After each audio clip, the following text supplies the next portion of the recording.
we've got to do a better job. And part of that is getting the buy-in from the legislature to increase the number of Capitol Police that we have so that we can do that job.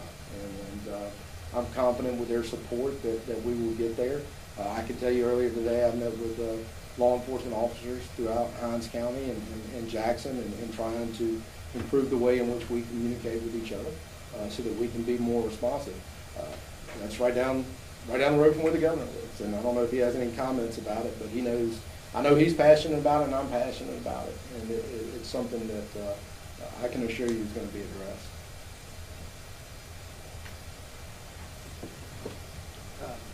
Thank you for that question, and I think the commissioner's answer is exactly right. The amount of law enforcement downtown is not adequate.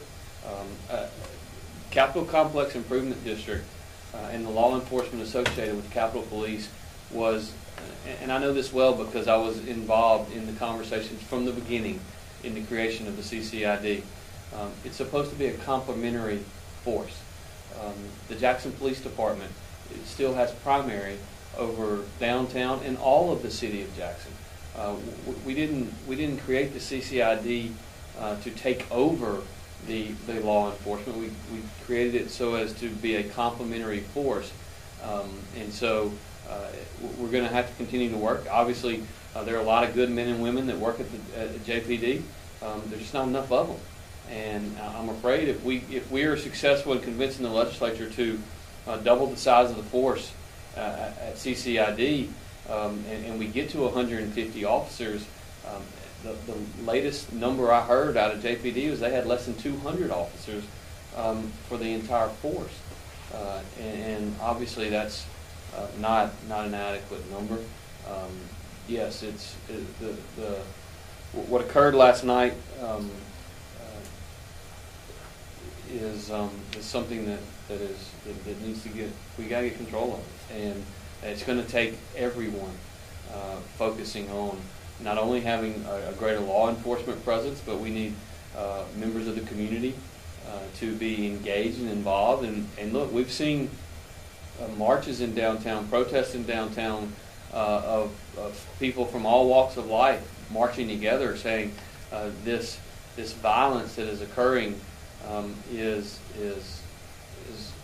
not reasonable, it's not rational, and so we're going to continue to work toward that. But we're going to do everything that we can to continue to expand the presence of law enforcement through the means that we as a state have.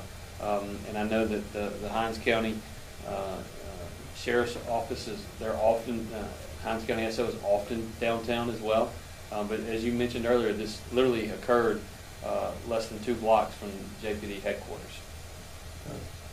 Yes, sir. You extended an executive order regarding COVID for another 30 days.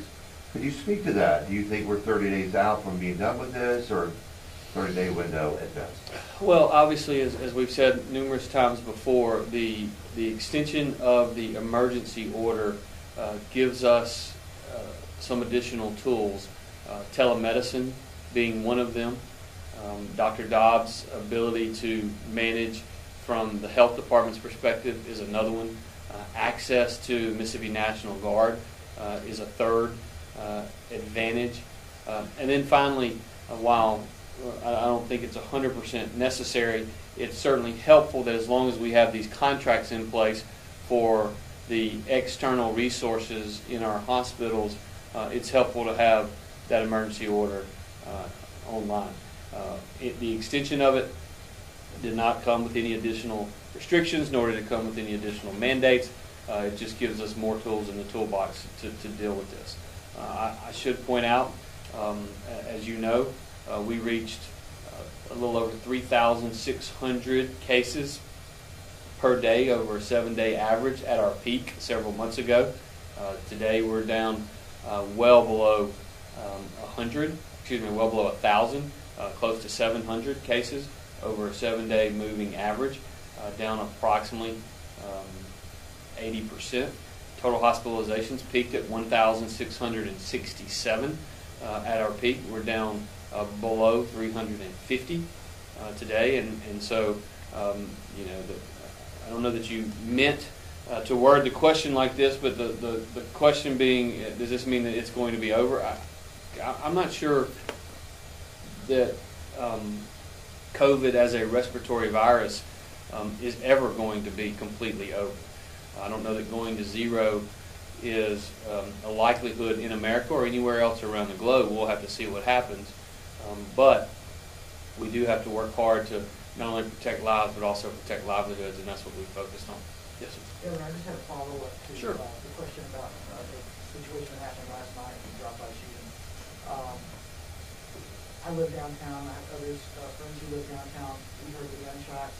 I wanted to know what, if anything, you heard and your reaction to that taking place just a stone's throw from where you live. Yes, I did hear the gunshots, and we are fortunate, I guess, in that we do have a significant security presence on the ground, but it shouldn't require that.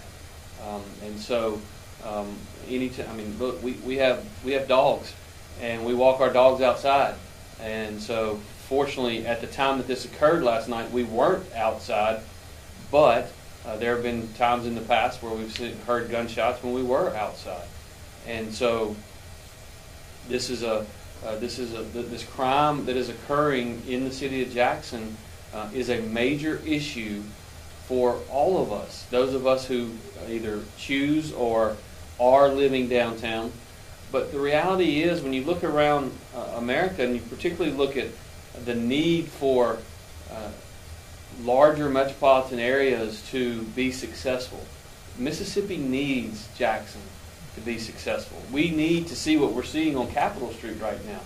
If you live downtown, you notice there's a lot of capital being invested on Capitol Street. There are new businesses opening. There's a couple of different stores opening up and down Capitol Street right now. We need that, and we need it to expand beyond just Capitol Street. We need it all over downtown. We need more people living downtown. We need more people working downtown, because in large part, when you talk about younger folks particularly, y'all heard me say this for the last 5 or 6 years, many 23, 24, 25-year-olds don't want to ride in a car to work. They want to ride in an elevator to work. And so we need options for them to live downtown and work downtown, but you have to have a safe and secure environment for that to occur. And while I think most of the time it is safe and secure, incidents like what occurred last night certainly makes it very, very difficult. It's unacceptable, and we've got to see more investment by the city and more investment by the state in law enforcement in the downtown area.